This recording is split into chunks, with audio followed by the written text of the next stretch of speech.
This conference will now be recorded. Okay, so we are continuing with our series on anti-Semitism. The first two classes actually dealt with the first part, which was the history and the pervasiveness of anti-Semitism over 3,700 years. And that clearly shows that this is unique. This is unique amongst the hatreds that exist in the world.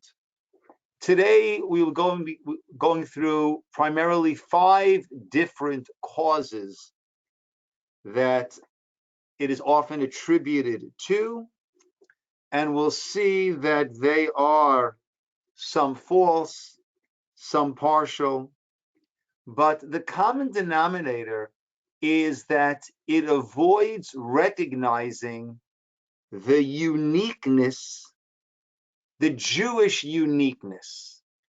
And that is really where they fall short. And the last part of this series will discuss from a Torah Jewish point of view what is or are the causes of anti-Semitism, and that will give us to a certain degree some marching orders in terms of what it is that we can do. I might have ended with this last time. We'll begin with this now from Michael Curtis, professor of political science at Rutgers. Everybody has a people. Just one second. Is someone trying to speak? If not, then I will just mute so it won't be disturbing. Okay? Again, if you want to speak, feel free to unmute yourselves and speak up. Everyone has a people they hate, a group you do not like, that are threatening you. But the uniqueness of anti-Semitism lies in the fact that no other people in the world have been charged simultaneously with all of the following contradictory allegations: alienation from society, cosmopolitanism, capitalist exploiters, revolutionary communists, materialistic mentality, people of the book, militant aggressors, cowardly pacifists, adherents to superstitious religion, and agents of modernism, rigid law, morally decadent, chosen people mentality, inferior human nature, arrogant, timid, individualistic, communally adherent. We are guilty of both the crucifixion of Jesus to the Christians, and to others we are held to account for inventing Christianity. Everything and its opposite becomes an excuse for anti-Semitism, which means that these are not causes, but rather these are excuses that it is attributed to, but clearly not the cause. Rather, it's finding a reason for that animus that I am feeling. We'll be drawing the sources are drawing mostly from the book that I've mentioned before, from Dennis Prager and Rabbi Telushkin, Why the Jews, and also a lot from Aish.com. So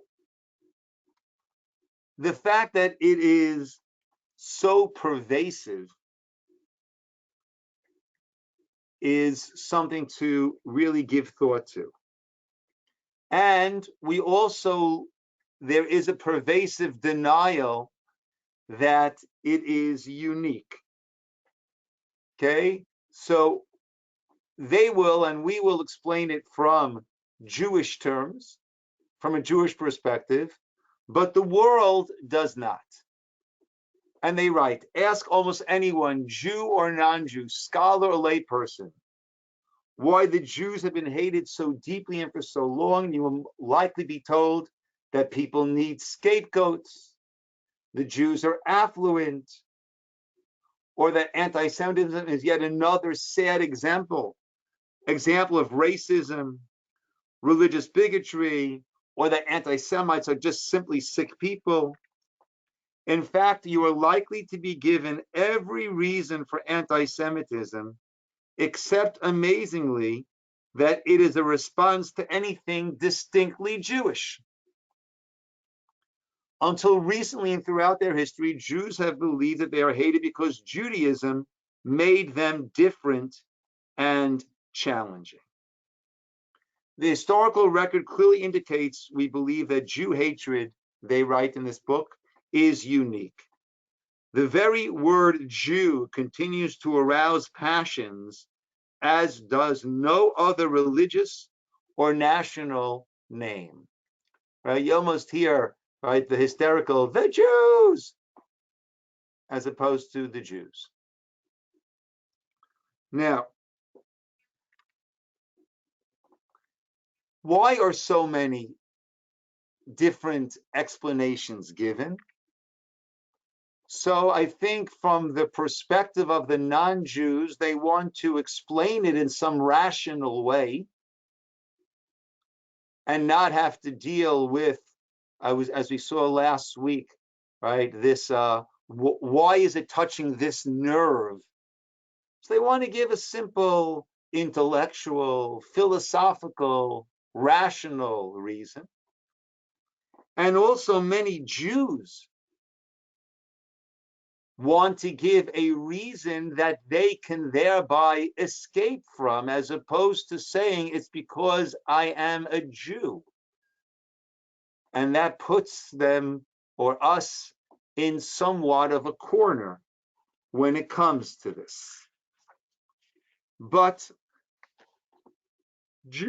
Jews have always recognized that it's because of Judaism. Anne Frank, who has become one of the symbols of the Holocaust, came from a completely assimilated home. But nevertheless, hidden in that famous attic, she understood that it was because of the unique role that Judaism was given by God. Let's hear from Anne Frank. Though raised in a secular and assimilated home, Anne came to feel during her years of hiding that there were specific Jewish reasons for the suffering she and other Jews were undergoing. And on April 11, 1944, she wrote, "Who has inflicted this upon us? Who has made us Jews different from all other people? Who has allowed us to suffer so terribly up until now? It is God who has made us as we are, but it will be God too who will raise us up again. Who knows? It might even be our religion from which the world and all peoples learn good. And for that reason, only that reason, do we suffer. We can never become just Netherlanders or just English or representatives of any country for that matter. We will always remain Jews, but we want to too." But, Prager and Telushkin write, Anne Frank's beliefs that Judaism was at the root of Jew hatred and that the Jews were different were eliminated in the Broadway version of The Diary of Anne Frank. The authors, Alfred and Frances Hackett, with the advice of the Jewish playwright and political radical Lillian Hellman, simply deleted the above passage, which had been central to Anne's thinking, as well as to writer Maida Levin's original version of the play. Instead, they put into her mouth words she never said, but that reflected their own universalist views. Quote, it's not a quote, though it's a perversion of what she said. "We are not the only people that have had to suffer. Sometimes one race, sometimes another." And that is a very clear and perfect illustration of how the world wants to deny and will put their denial into the mouth of a Jewish girl who lived and died it, substituting her words with their own universalist view. So now let's look at the 5 most commonly proposed theories for anti-Semitism. Number 1, the economic and power theory. And now we're quoting from, like I mentioned before, H.com, Rabbi Raphael Schur, causes versus excuses. The economic theory of anti-Semitism postulates that Jewish wealth and power arouses the envy of other groups, and this in turn leads to great resentment. And in fact, we are meant to be modest and simple and not display our wealth, and we see that in the Torah itself. During the famine years, when Jacob sent the boys, the sons, down to Egypt, not knowing, of course, that Yosef was there doing the distribution of the food. But according to the sages, based on the wording in the pasuk, Lama titra'u, why should you show ourselves? Why should we show ourselves that we are, in fact, still okay with this famine? Let's join everyone else and go down. Lama titra'u, let us not display to others the fact that we are living the way we are. And we're meant to be, we're meant to go modestly, simply. And if we do have means, it's not meant to show it to everyone else. Torah Judaism goes well against the idea of if you've got it, flaunt it. We say if you've got it, appreciate it. If you've got it, share it. If you've got it, don't make others feel less because they might not have it. But again, this postulates Jewish wealth and power arouses the envy of other groups, which leads to great resentment. This theory has served in different guises throughout history. One of the ways it became popularized was through the protocols of the elders of Zion, the minutes of fictional secret meetings in which Jewish leaders conspired to rule the world. Protocols is a viciously anti-Semitic book created by the Russian secret police. This fictional account has provided an excellent excuse for campaigns of persecution against Jews, influenced the masses to believe the myth that Jews control governments. Do people today still believe that Jews have some mysterious financial and organizational advantage over the rest of humanity? Now, there are many Jews who are successful in journalism. That then becomes the Jews control the press. There are many Jews who have become successful in the entertainment industry. The Jews control Hollywood. I mentioned before a politician, and a city politician, or I think a city in Washington, who was convinced that the Jews, the Rothschilds, control the weather. There is still a lot of this craziness. The only problem with this is that anti-Semitism has existed when Jews were very poor.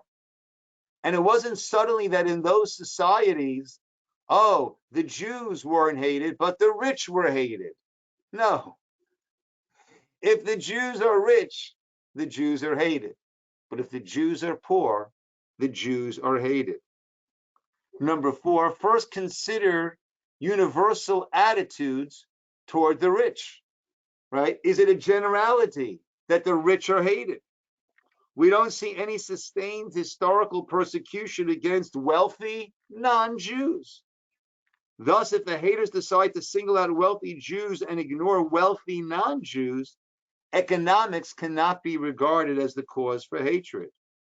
Second, if we remove the element of wealth and power from the Jews, does the anti-Semitism vanish? The Jews who lived in the shtetls of Poland and Russia, the little villages, right? The villages we see pictures of dirt roads. These were no affluent gated communities where they lived. During the 17th to 20th centuries, were poor and powerless, utterly lacking any form of influence whatsoever. There was no wealth. There was no power. Yet, they were hated. Often they were persecuted and subjected to unspeakable torments. On many occasions, entire villages were ransacked, Jewish inhabitants massacred in cold blood. Under those circumstances, anti-Semitism did not distinguish between rich and poor, strong and weak, powerful and powerless. Poor Jews have always been hated equally as rich Jews. When a Jew meets with financial success, it may set the anti-Semites' teeth on edge, but the Jews' success did not create the anti-Semite. Money, therefore, cannot be the cause of anti-Semitism. Another thing we often hear is about those Jewish money lenders. In the same vein, many people say that anti-Semitism has been caused by the fact that Jews were money lenders in many societies and supposedly extracted their pound of flesh from their non-Jewish compatriots. In fact, the opposite is true. Jews were forced to become moneylenders because of the severe employment limitations which anti-Semitic trends imposed on them.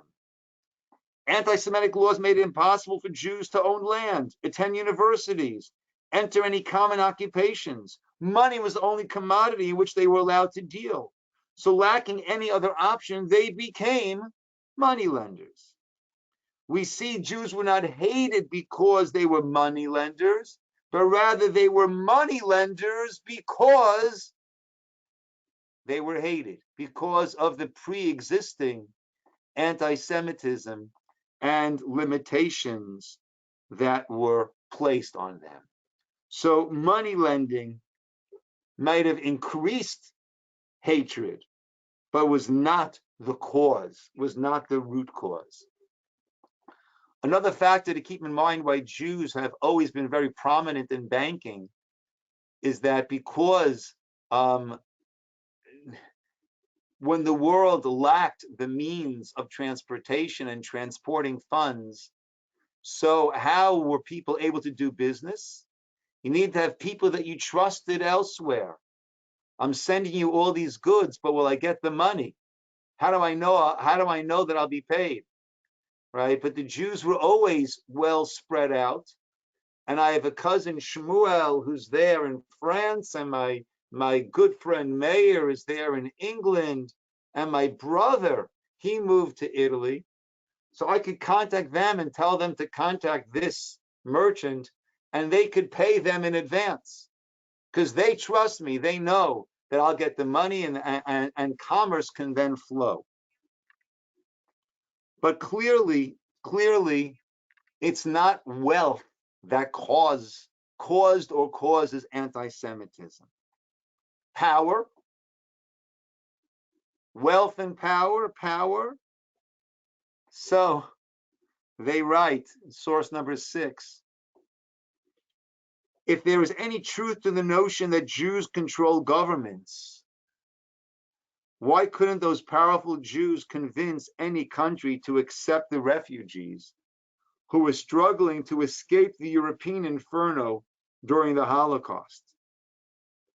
If world Jewry is so powerful and wields such political influence, Surely at least one government would have agreed to take them in as refugees and allow them to stay until the end of the war. So clearly, historically,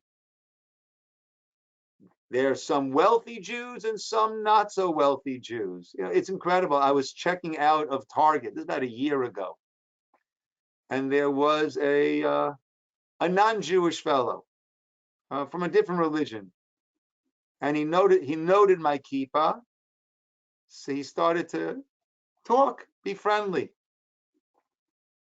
and that he was from England, and he knew many Jews in England, very wealthy, very successful.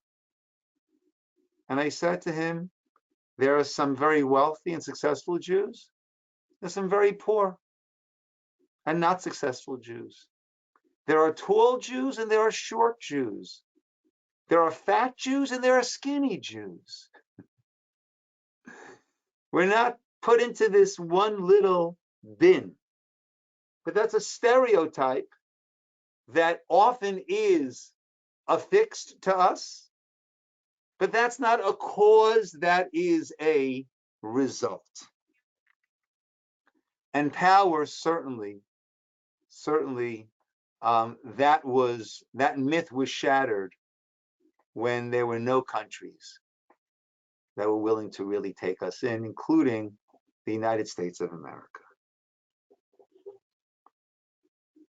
Secondly, the chosen people theory. Okay, right? Is that an explanation for anti-Semitism? Number 7, knowledge of Jewish chosenness is undeniably widespread. Several years ago, University of California conducted a study of anti-Semitism. Non-Jewish Americans were presented with 18 unfavorable statements about Jews and asked whether they believed in any of them. By far the most widely held belief among those surveyed, 59%, was that Jews consider themselves to be God's chosen people. Let's test whether this belief is indeed a legitimate cause of anti-Semitism or whether it is merely another excuse. Now, we had a series of classes that we did together about what does this chosenness mean? Are we chosen for privilege? Or are we chosen with a responsibility? If Jewish chosenness is in fact the cause of anti-Semitism, then that should disappear when Jews drop the claim that they are chosen. Late in the 19th century, the late 1800s, Jews living in Germany and Austria collectively rejected their chosenness and wanted to be assimilated by their host nation. In fact, they believed that the non-Jews among whom they lived, were the true chosen people. Berlin is our Jerusalem, they loudly proclaimed.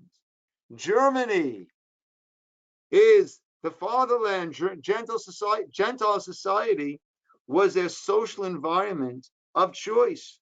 Germany, their beloved motherland, I believe it was called the fatherland. Did it work? Did anti-Semitism disappear? We all know the tragic answer to that question. Germany, Austria, which welcomed the Nazis when the German tanks rolled in. The Jews in Germany and Austria experienced the most vicious outpouring of anti-Semitic hatred in history, precisely when they rejected their claim to chosenness. They suffered the most virulent form of anti-Semitism. Clearly, this does not pass the test. Furthermore, as Prager and Telushkin write, everyone claims to be chosen. Almost every nation sees itself as special in some sense, from the Chinese, whose word for China is center of the earth, to the Americans in the belief in being a bright, shining light. Many Christians believe only Christians go to heaven. Muslims see themselves as chosen by God, God's messengers. Yet of all the world's peoples, the Jews, with their doctrine of chosenness, elicit the sharpest attacks. This is yet another unique aspect of the unique phenomenon known as Jew hatred. Those great religions who they believe are the replacements of the Jews, which means they become the chosen people. So is there anti-Christian hatred for their for their chosenness, or anti-Muslim hatred for their chosenness? Now, again, when there is already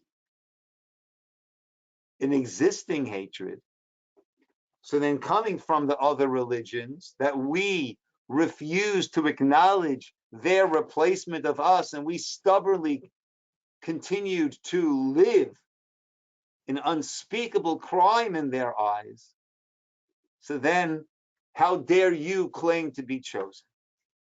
But again, that's not a cause. 3 that we've all heard is the scapegoat theory.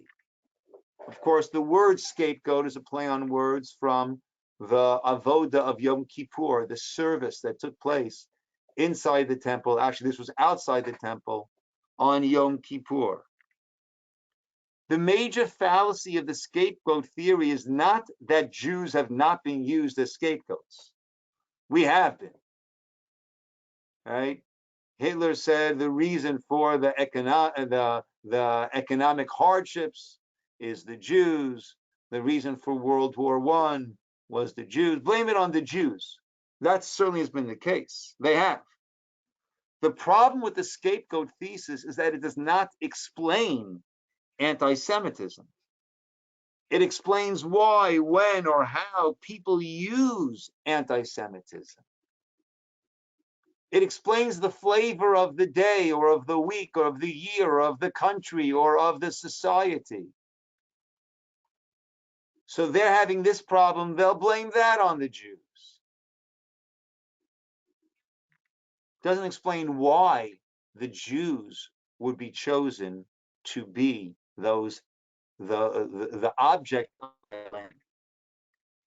It is not even purport to answer the question why, to begin with, the people hate Jews. What is it about this small group? Right? What percentage of the world are we? Is it 1%? What is it, above or beneath 1%? Not even sure. Cheryl speaking. In America, we're 2.2% of the Okay. population. And of the world? Hate crimes against Jews in this country is 60%. I don't know about the world. Yeah. And if we're 2.2 of the world, of the United States, where a good amount of Jews live, let's take into account the world, the Arab countries of billions, and China, right? All these other places, we must be under. It's one something. I don't know if it's under 1 or over 1, but it hovers around 1% of the world population. So what is it about this small group that enables so many people to believe the most horrible accusations leveled against them? Number 4 is the outsider theory of anti-Semitism. Once again, Rabbi Shur. Traditionally, Jews were characterized by different dress, different laws, sometimes even a different language. We are different. We are set aside. We do dress differently. We do have different laws. We can't go to their houses and share meals. Often, different language. The Jews of Europe speaking Spanish. The Jews in in the Arab countries and Turkey speaking Ladino. We've often had our own language, Hebrew. Certainly, this discrimination is what the Chinese experienced in early America and what the Frenchman experienced in England. Sociologists refer to this phenomenon as the dislike of the unlike. It's interesting. Somebody, I was talking with somebody about the Dr. Seuss book that had happened on Mulberry Street, which has now been taken off the shelves, right? And this person was kind of upset about that, right? And there was one picture there of a Chinese person who was yellow holding chopsticks. And he said, it should be explained, it shouldn't be banned. And I said, look, the barometer that I like to use for that, right, is, let's say it would have been a Jewish person with side locks, a beard, and a big nose, maybe even holding a coin. Would you be comfortable with that? If you wouldn't be comfortable with that, then don't complain when other people are sensitive to this. Because you want others to be sensitive to you, you need to be sensitive to others. And if in that entire book, every single person is white, except this person is colored yellow, that is a reason that it could and should be offensive. Again, look at ourselves and say, how would we feel if it was the Jew in that situation? If we would feel uncomfortable, then we need to feel others' discomfort. Right? So others also experience this, the dislike of the unlike. This theory sounds like a sensible cause for anti-Semitism. Jews have been hated because they were different. Throughout history, Jews kept to themselves. Their ethical, cultural, social systems were different from those of their neighbors. We want the Jews to marry Jews. Most pointedly, the Jews' fondest dream was always their return to Zion. They were law-abiding citizens who contributed to their host nations, took to the battlefield to defend it, but their hearts were always pointed in the direction of the promised land. It is undeniably true. Throughout history, Jews have been the ultimate outsiders. But what happens when Jews shed their cultural differences and become genuine insiders? If the outsider theory is correct, then the solution should be assimilation. No longer be an outsider. Anti-Semitism should decrease according to the degree that the Jews acclimate and assimilate into their host societies. Let's see. Is this what happens? Very simple way to test this theory. In the 18th century, Enlightenment reached Europe, giving equal rights to all people, regardless of religion. Now, we saw last week the great, warm, embracing minds of Enlightenment, how they had mankind in one group, and the Jews, we had quotes from Voltaire and others, Jews in a different group. In December 1789, during a discussion of the French National Assembly, in which French Jews were granted equal rights, Count Stanislas de Clermont-Ferrand declared, to the Jews as individuals, everything. To the Jews as a nation, nothing. Meaning, be individuals. You can be Jewish, but be part of, not your own nation. Be part of us. The Jews of Europe jumped at the opportunity to attain equality.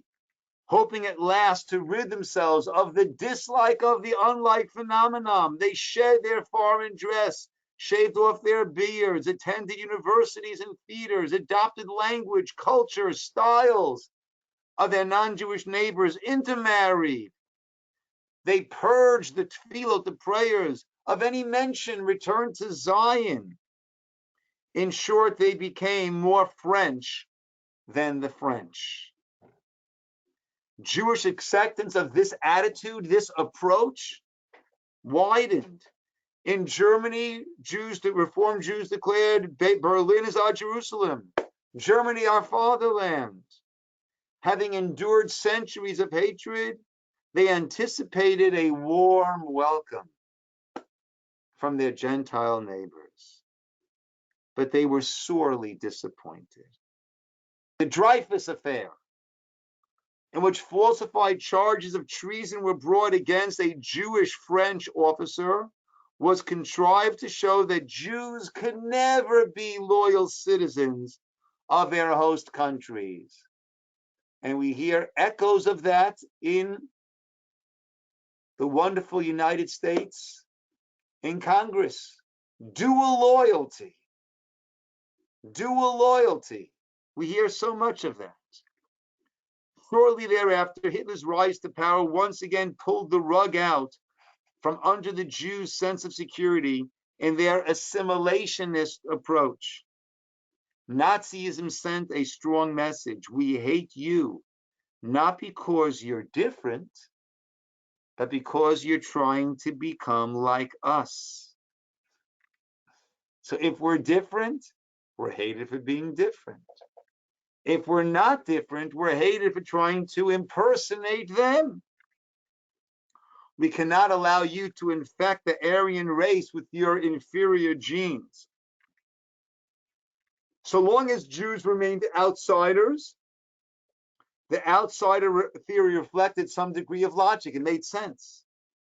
Once the Jews attempted to become and became insiders, at least in terms of our outward appearance and our thoughts and everything, this theory was dashed to pieces because it never had been the real cause of the hatred. As we'll discuss more next week,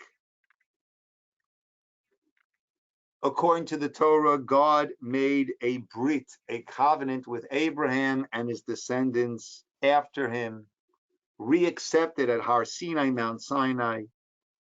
And therefore, no matter how much a Jew might try to escape this responsibility, he and she remain a Jew. And often anti-Semitism is what keeps many of us Jewish. I mentioned, I think last week, or perhaps in a different class, that there were completely assimilated Jews, so assimilated they were uncircumcised, who were in the cattle cars being taken away. And they got themselves circumcised right there in that cattle car, saying, if I'm going to be killed for being a Jew, let me die as a Jew. Very extreme examples. But I know from myself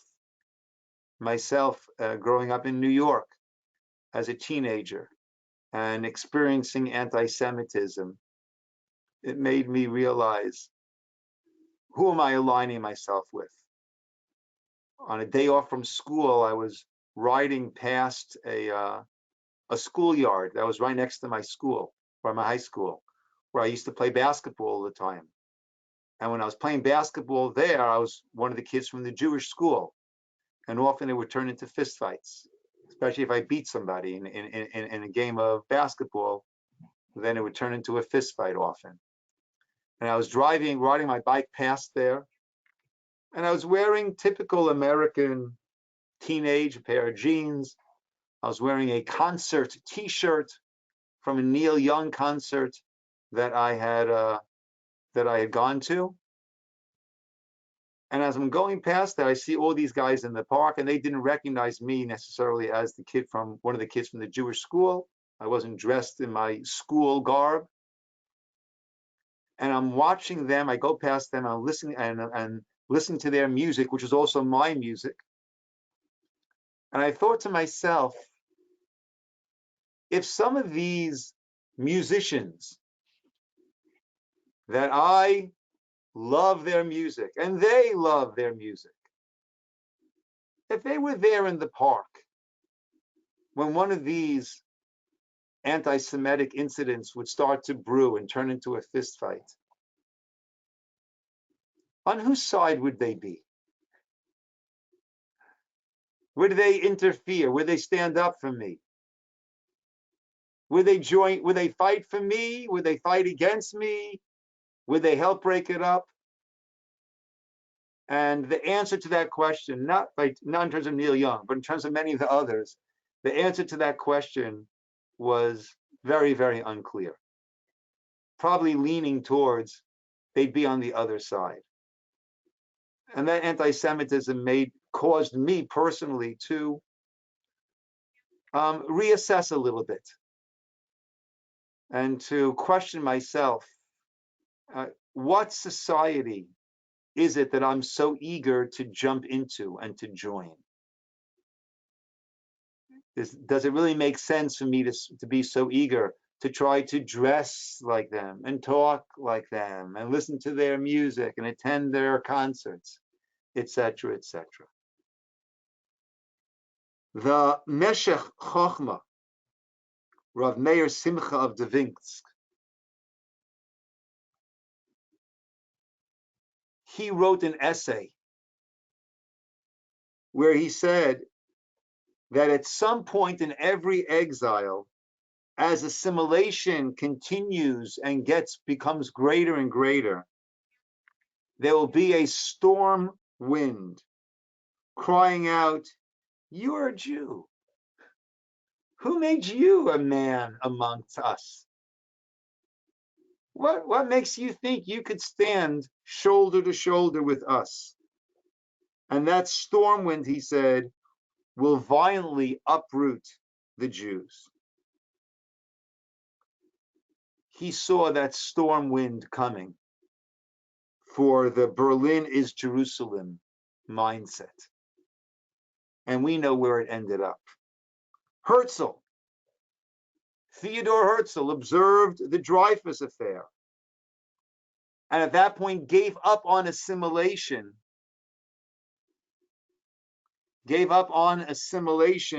being the answer, the solution to Jew hatred.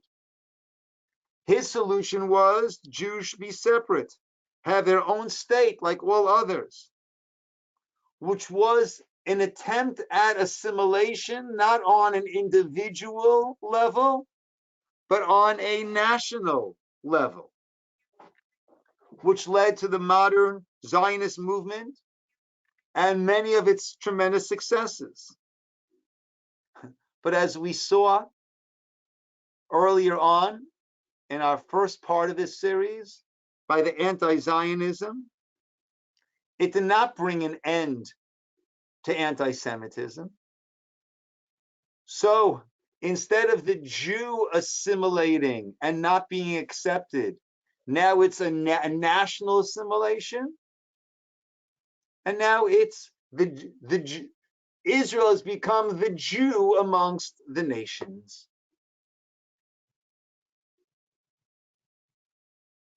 And it continues. Whereas signs used to say Jews go back to Palestine, now what does signs say? Jews get out of Palestine.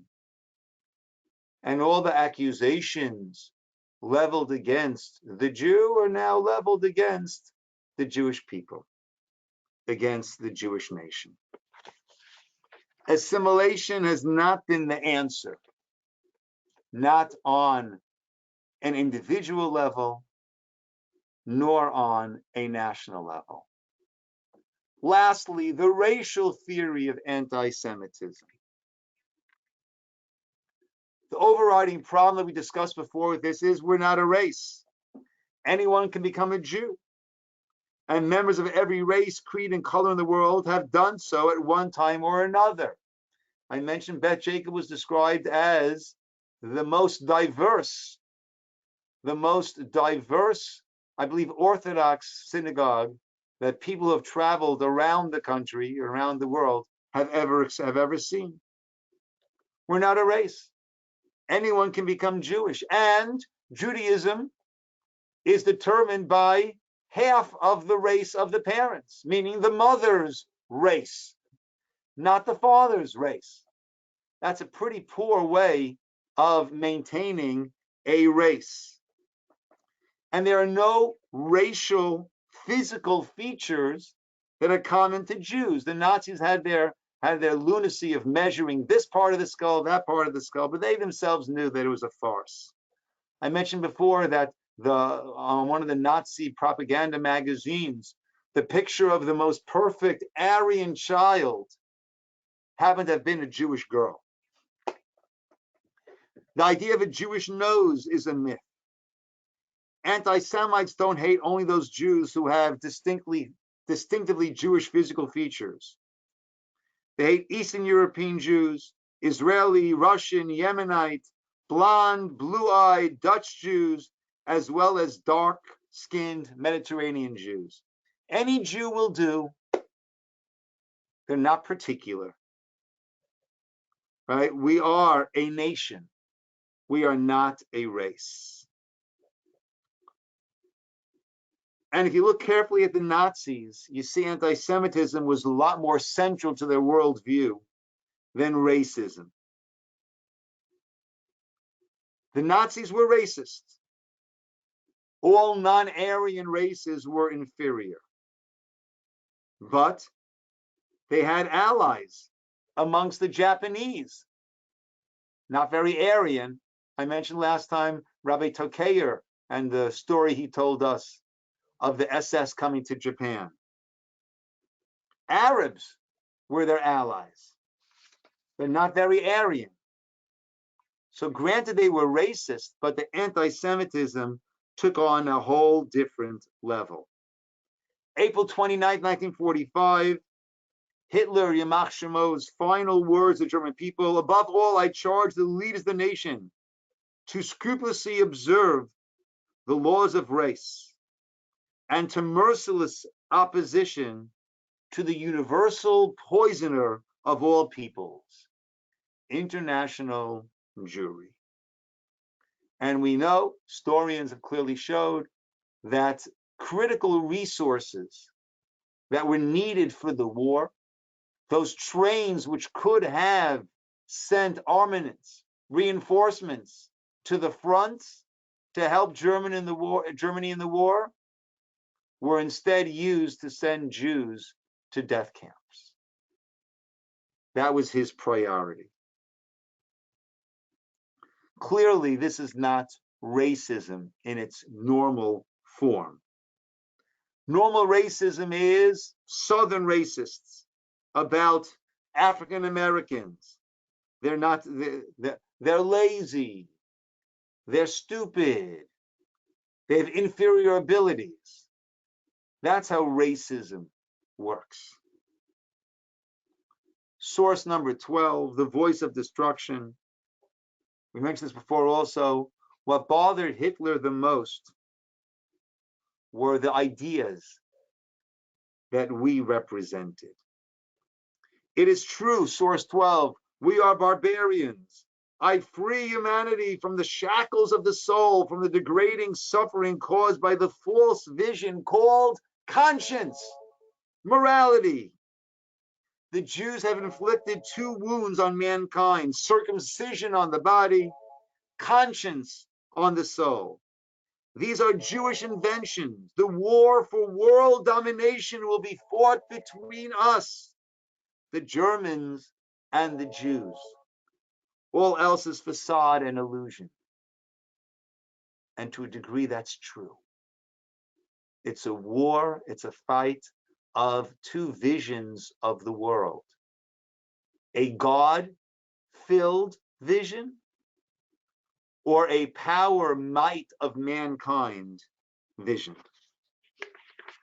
As Pope Benedict, Emeritus Pope Benedict said at Auschwitz,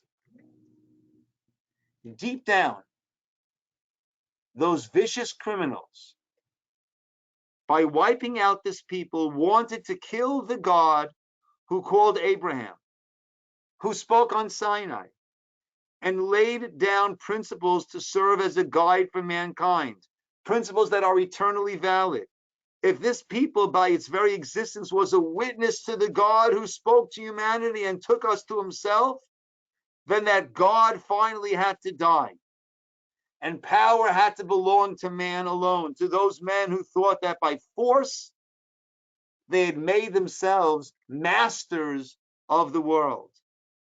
By destroying Israel, they ultimately wanted to tear up the taproot of the Christian faith. This is the Pope speaking, remember?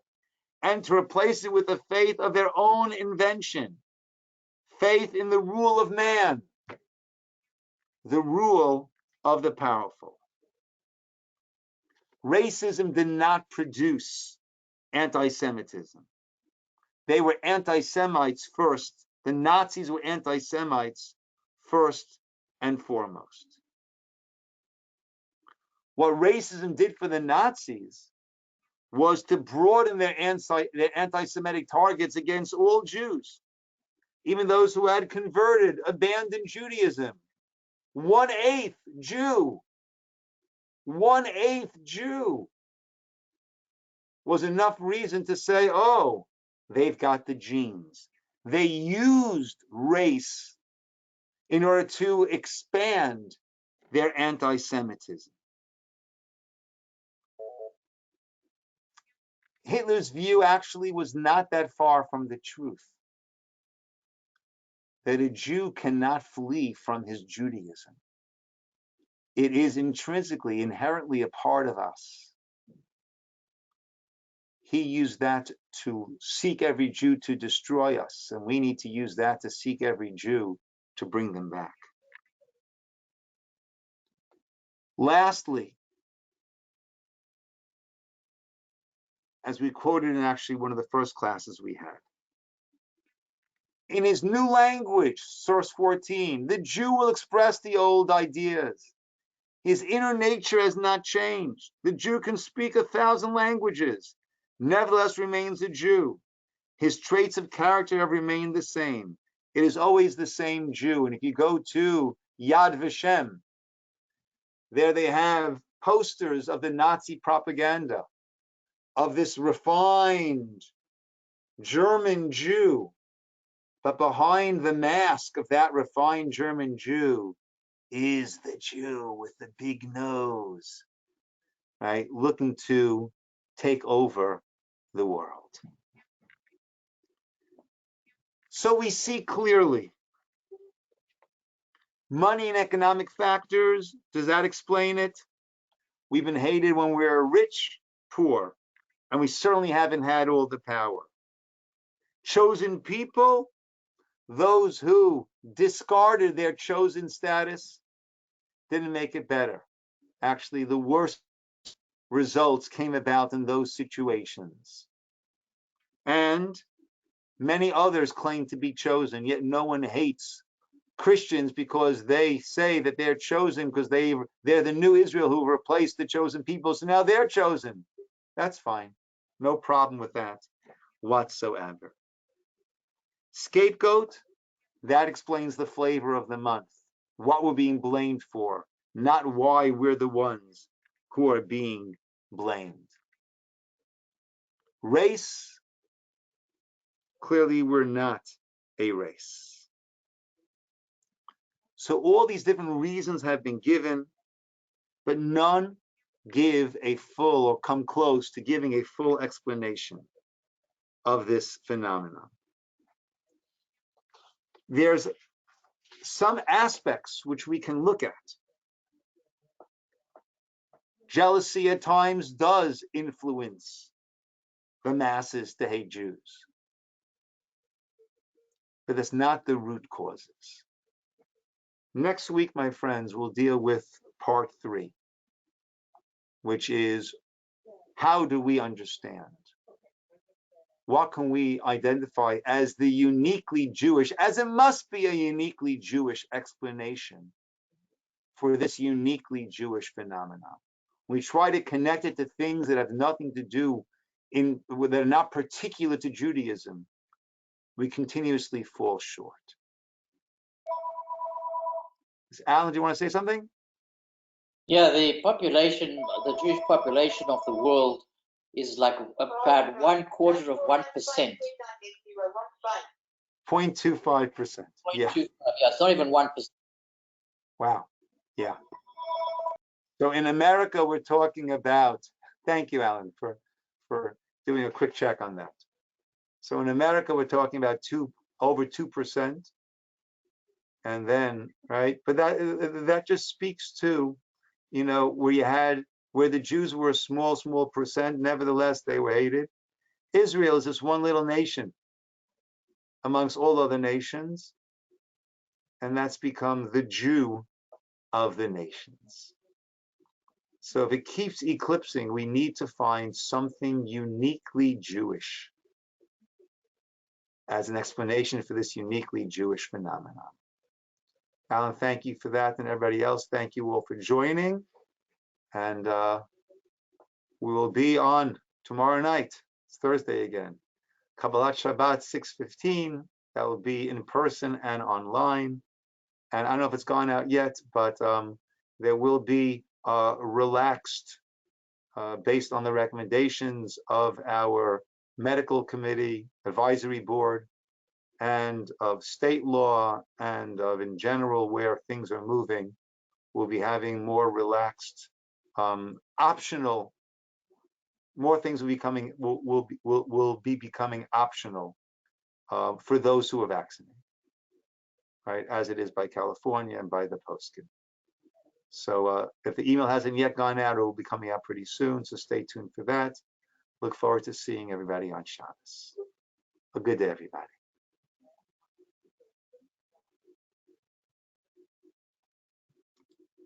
Thank you.